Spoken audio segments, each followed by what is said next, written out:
성도의 삶가고 행할 삶에 대해서 말씀을 전하고자 합니다. 우리 옆에 계신 분들과 축복하며 인사 나누겠습니다. 말씀에 큰 은혜 받으세요. 네, 오늘 빌립보서 말씀입니다.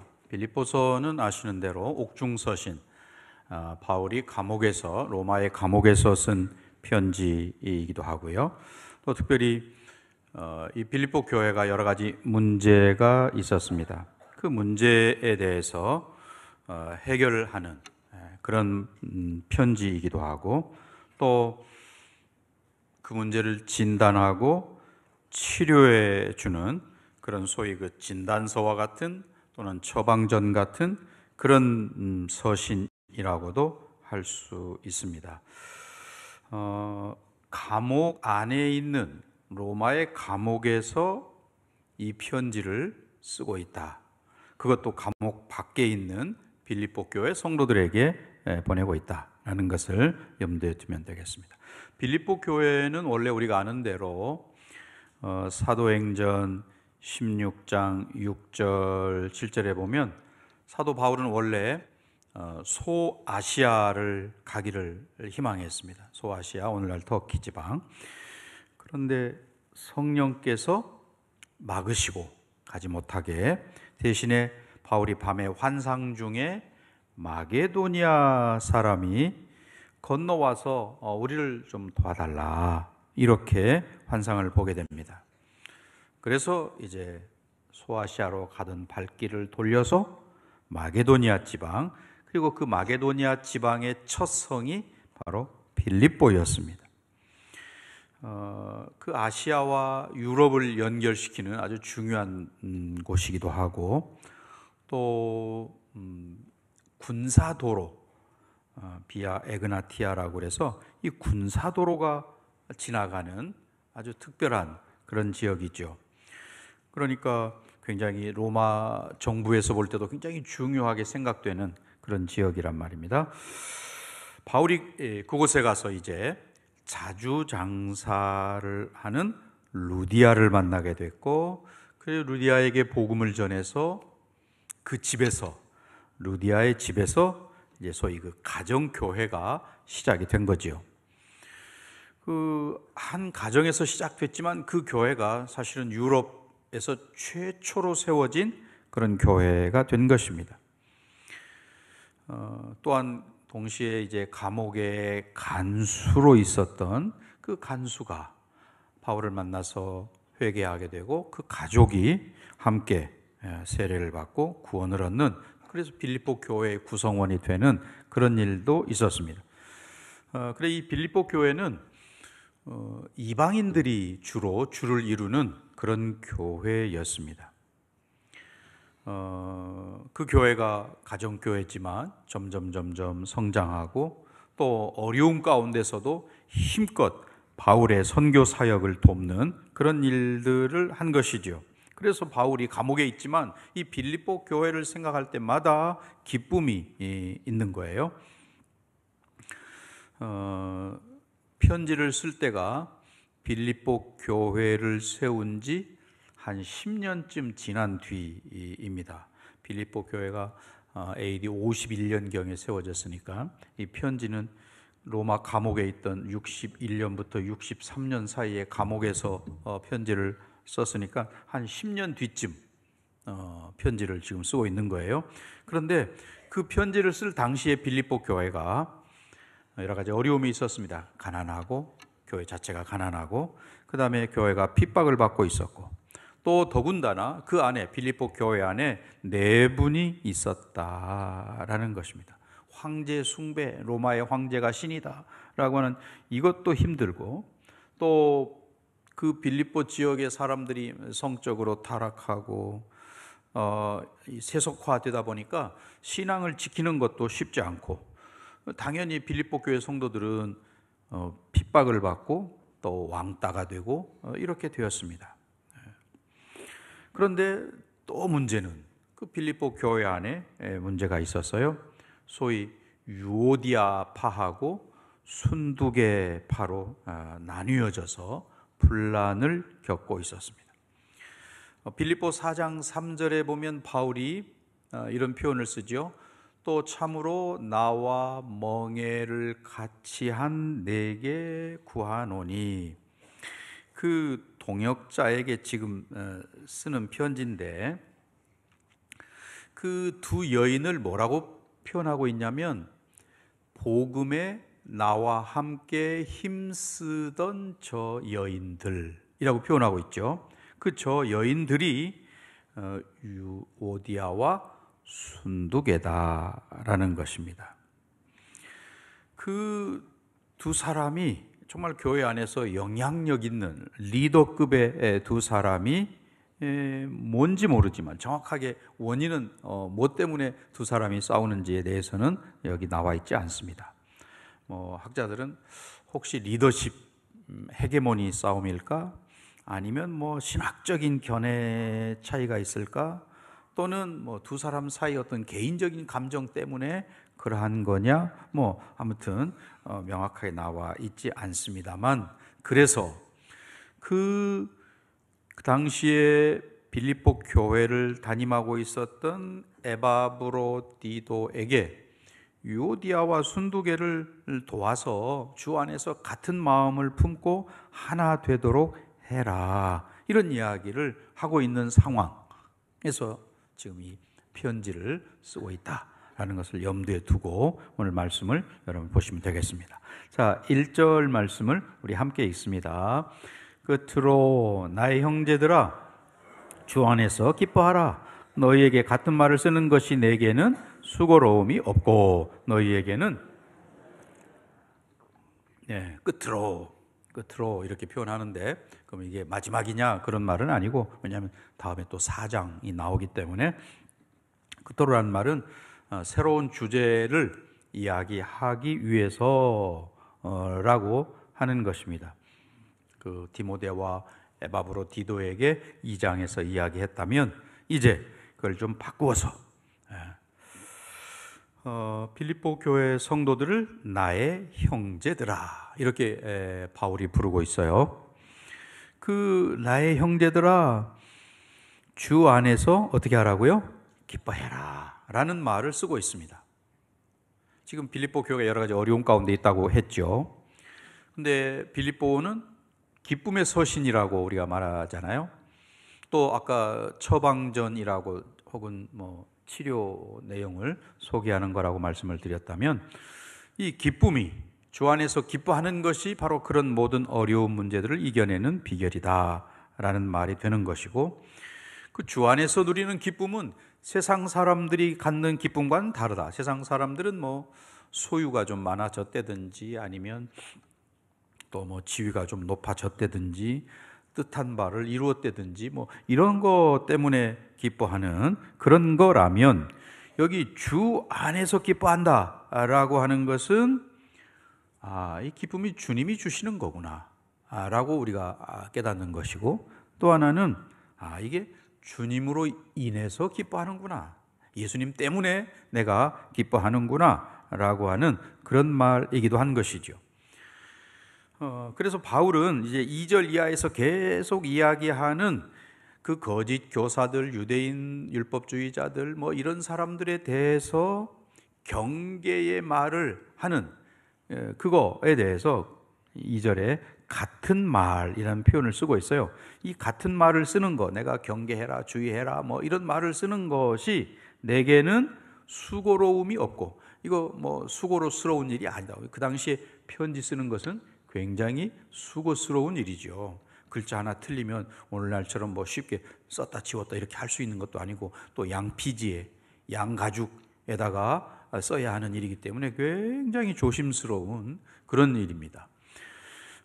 그런 수고로움이 없고 너희에게는 안전하다. 내가 이렇게 같은 말을 쓰는 게 나한테는 수고스러운 일도 아니고, 오히려 여러분에게, 빌립보 교회 성도들에게는 안전한 일이 됩니다. 이렇게 이야기를 했어요. 그러면서 2절과 3절을 여러분 함께 읽습니다.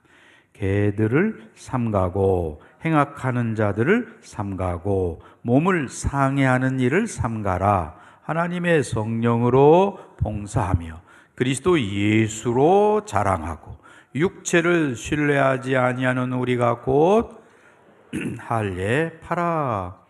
지금 2절에서 삼가라는 말을 몇 번이나 쓰고 있습니까? 그 짧은 2절 한 절에 3번이나 삼가고 또 삼가고 삼가라 이런 말을 3번씩이나 쓰고 있어요. 그런데 이 삼가라는 단어가 현재 능동태 명령법이라고 되어 있습니다.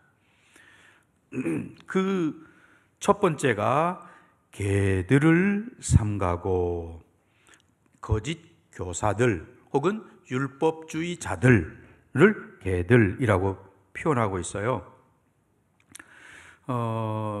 그러한 지금 행악하고 또 몸을 상해하고 하는 이 율법주의자들, 혈통적으로 유대인이라고 주장하면서 그렇게 말하는 그런 사람들, 그거 주의해라, 삼가라 라고 말합니다. 원래 이 개들이라는 표현은 유대인들이 주로 쓰던 표현입니다. 유대인들이 이방인들을 향해서 개들, 속된 표현으로 개 같은 놈들, 이런 표현이에요. 그러니까 우리 유대인은 아니고 이방인들이 바로 그러하다라는 말인데, 바울은 그걸 거꾸로 율법주의자들, 유대인들이죠. 그들은 개들이다 라고 말합니다. 막 떼지어서 다니고 또 사람도 공격하기도 하고 짐승도 공격하기도 하고 하는 그런 존재들을 지금 이렇게 표현하고 있는 거예요. 물론 성경에 예수님도 개라는 표현을 사용하시죠. 마태복음 7장 6절 말씀에 보면 거룩한 것을 개에게 주지 말며 라는 이야기입니다. 여기 개라고 예수님께서 표현한 것은 누구를 말하느냐? 진리를 거역하는 사람들을 예수님이 개라고 표현하신 거고요. 또 마태복음 15장 26절에서는 또 조금 다른 의미로 쓰셨어요. 대답하여 이르시되 자녀의 떡을 취하여 개들에게 던짐이 마땅하지 아니하다 라고 말할 때에는 이방인을, 특별히 그 예수님께 도움을 청했던 그 여인을 일컫는 그런 표현이죠. 그런데 오늘 여기 본문에서 개들이라고 표현한 것은 성도들을 괴롭히는 유대주의, 율법주의자들을 이야기하는 것이죠. 원래 유대인들은 하나님의 율법, 말씀을 받았습니다.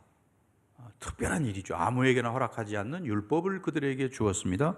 놀라운 특권이죠. 또 할례를 행함으로 언약의 자손임을, 하나님과 언약을 맺고 그 언약의 후손, 그 언약의 후손도 사실은 그 언약 안에 다 들어있는 거죠.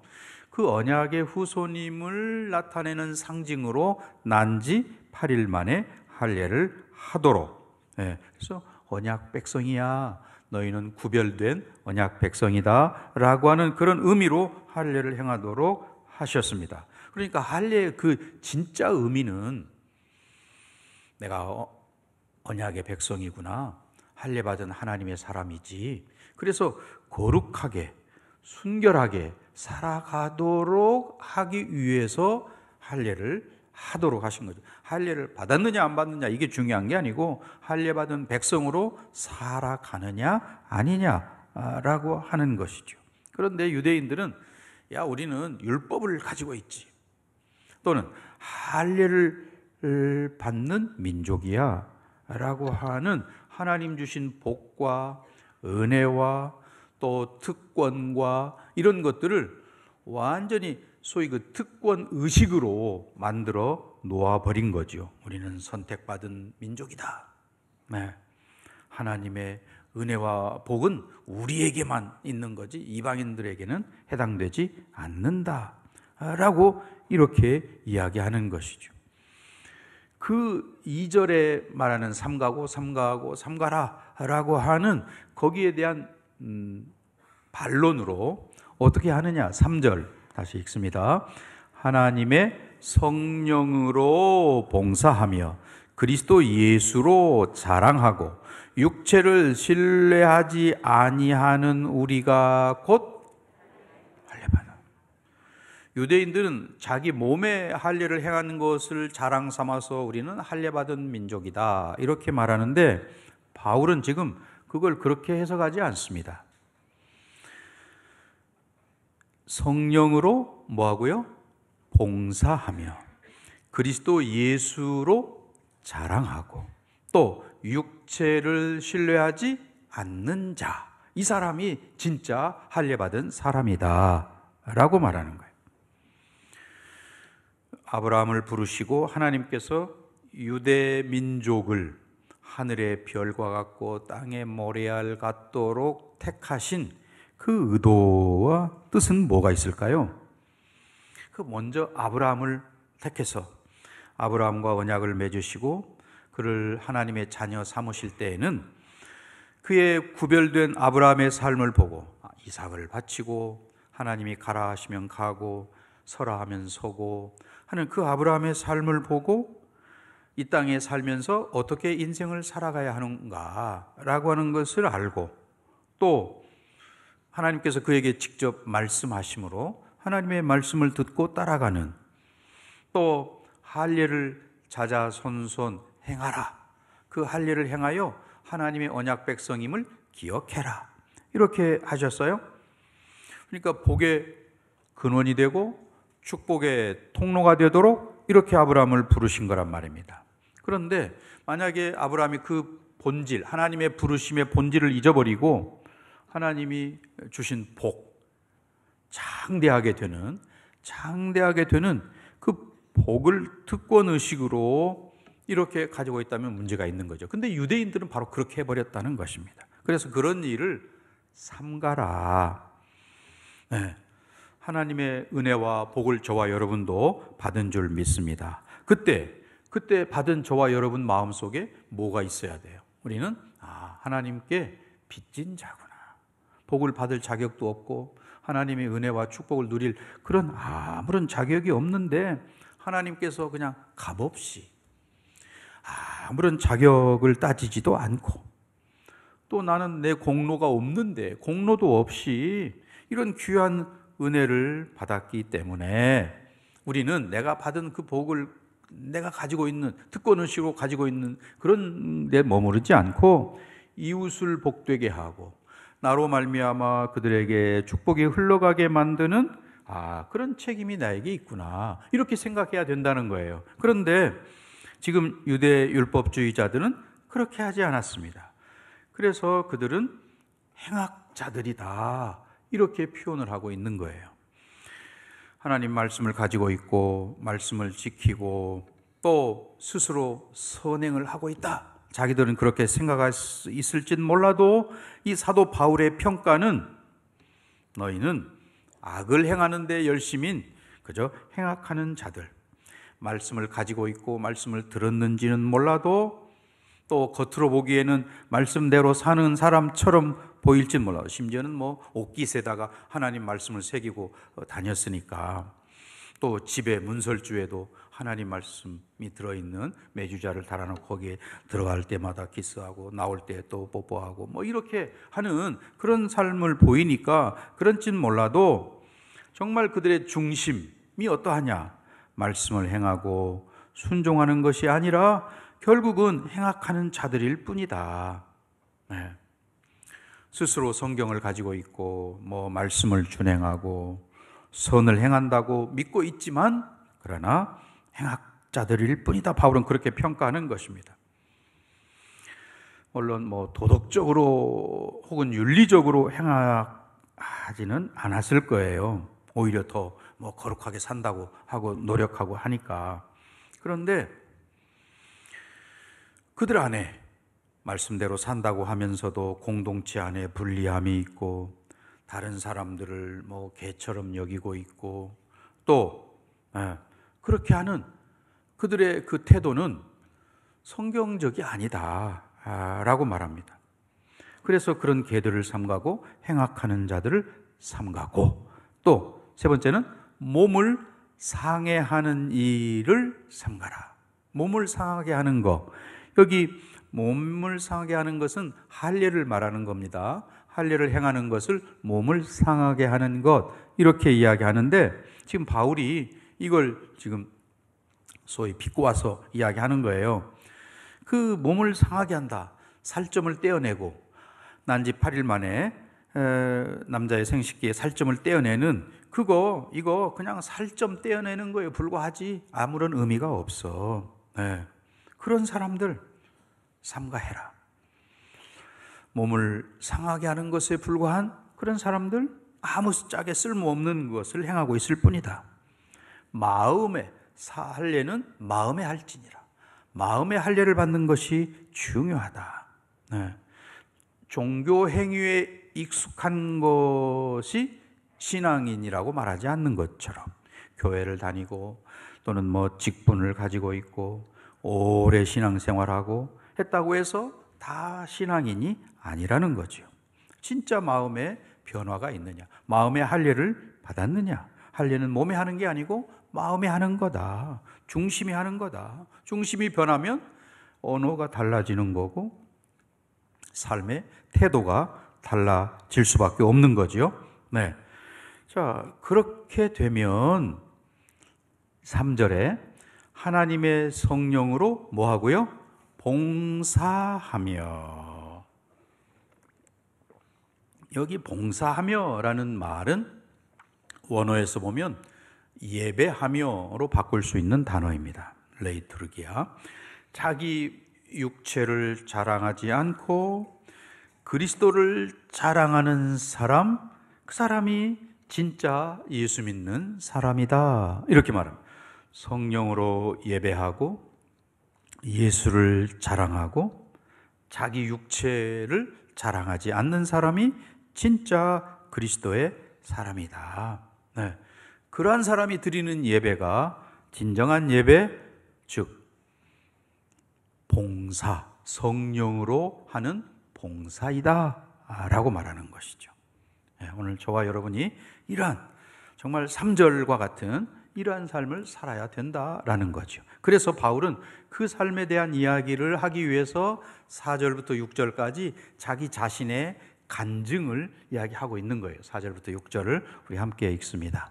그러나 나도 육체를 신뢰할 만하며 만일 누구든지 다른 이가 육체를 신뢰할 것이 있는 줄로 생각하면 나는 더욱 그러하리니 나는 8일 만에 할례를 받고 이스라엘 족속이요 베냐민 지파요 히브리인 중에 히브리인이요 율법으로는 바리새인이요 열심으로는 교회를 박해하고 율법의 의로는 흠이 없는 자라. 바울이 자기 자신의 옛날 자기의 이야기를 하고 있는 거예요. 나면서부터 그는 유대인, 그것도 정통 할례를 받은, 즉 난지 8일 만에 할례를 받은 그런 사람이다. 선민이요 이스라엘 사람이요. 또 그 다음에 그는 베냐민 지파요를 힘있게 이야기해요. 베냐민 지파가, 바울이 베냐민 지파 사람이구나. 베냐민은 누굽니까? 야곱의 12번째 아들이잖아요. 라헬, 야곱이 가장 사랑했던 여인 라헬이 낳은 요셉과 베냐민. 그것도 베냐민은 야곱이 가나안 땅에 와서, 약속의 땅 가나안에 와서 낳은 첫 번째 아들이란 말이죠. 12번째 아들이긴 하지만 다른 형제들은 다 이방 땅에서 낳은 아들이라면 베냐민은 약속의 땅 가나안에 와서 낳은 아들입니다. 이스라엘의 초대 왕 사울이 베냐민 지파 사람이죠. 여기 바울도 마찬가지로 베냐민 지파지만, 또 그 솔로몬의 아들 르호보암이 왕이 될 때 막 백성을 쥐어짜겠다 이러니까 10지파가 북쪽에 올라가서 나라를 세웠죠. 북이스라엘 10족속이. 그리고 남유다는 두 지파가 세웠어요. 유다 지파와 베냐민 지파. 이 두 지파가 남유다를 세웠습니다. 그러면 그 이스라엘의 적통이 어디에 있느냐? 남유다에 있잖아요. 이미 BC 722년에 북이스라엘은 망하지만 남유다는 BC 586년에 망하게 돼요.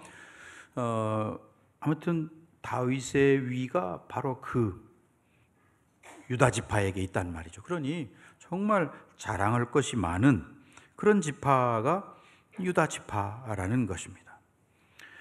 그런 것들이 굉장히 자랑스러운 일이죠.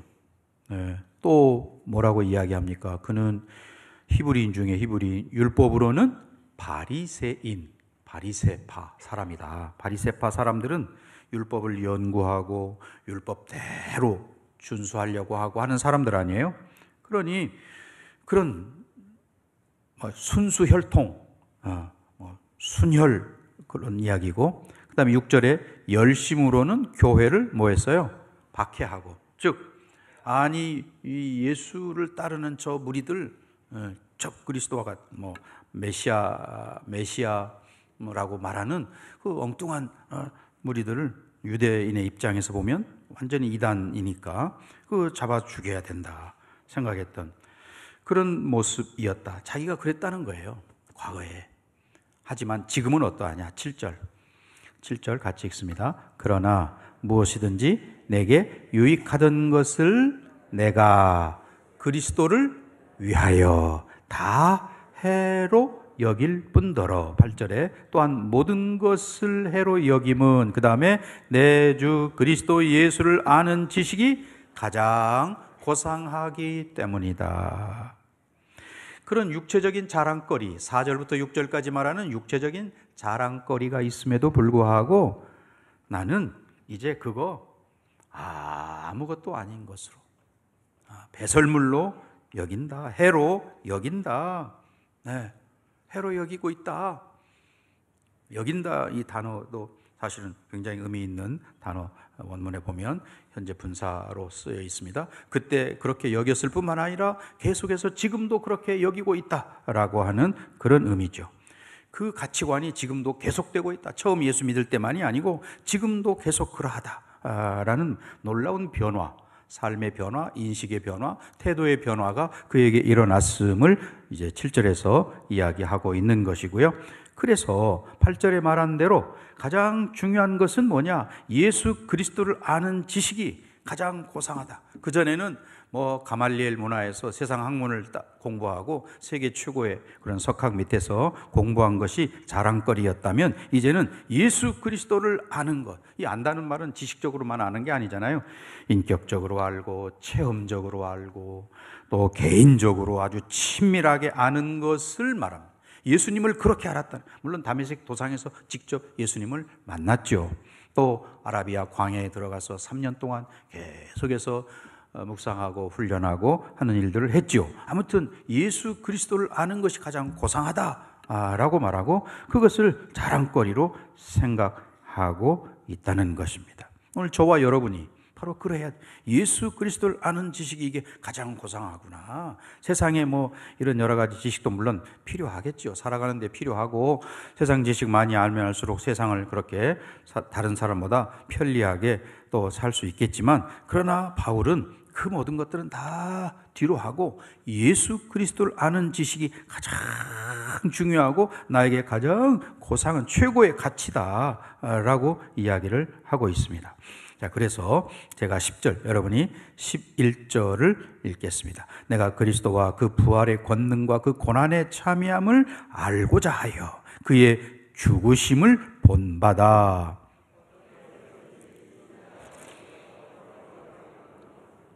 네, 8절에서 아까 예수 그리스도를 아는 것이 가장 고상하다 그랬어요. 그 10절에서는 그 내용을 이제 구체적으로 설명하고 있다라고 말할 수 있습니다. 두 가지죠. 그리스도의 십자가의 죽으심과 부활의 능력, 그것을 내가 알고자 한다. 그리스도를 아는 가장 고상한 지식이 바로 이 두 가지구나 라고 하는 것을 말하고 있습니다. 네, 그래서 십자가야 그리고 부활의 능력, 이것이 아주 중요하고 우리 신앙의 기초이고 또 날마다 그것을 기억해야 하는구나 라는 것입니다. 자, 이제 결론의 말씀을 맺고자 합니다. 오늘날 세상 사람들은 육체를 신뢰하고 또 자기가 가지고 있는 것을 자랑하고 물질을 신뢰하고 현대 문화와 문명을 최고로 여기는 것이죠. 세상의 가치를 자랑하고. 그리스도인들은 다르다. 오늘 바울이 말한 것처럼 성령으로 예배하고 성령을 사모하고 성령의 역사와 인도하심을 따라가는 그런 삶. 그래서 예수 그리스도께 전적으로 순종하고 또 예수님 때문에 생각과 내면과 태도와 언어와 모든 것들이 바뀌는 본질적인 변화가 계속되는 바울과 같은 저와 여러분, 삼갈 것은 삼가고 행할 것은 행할 줄 아는 그런 성도가 되시기를 예수의 이름으로 간절히 축원합니다.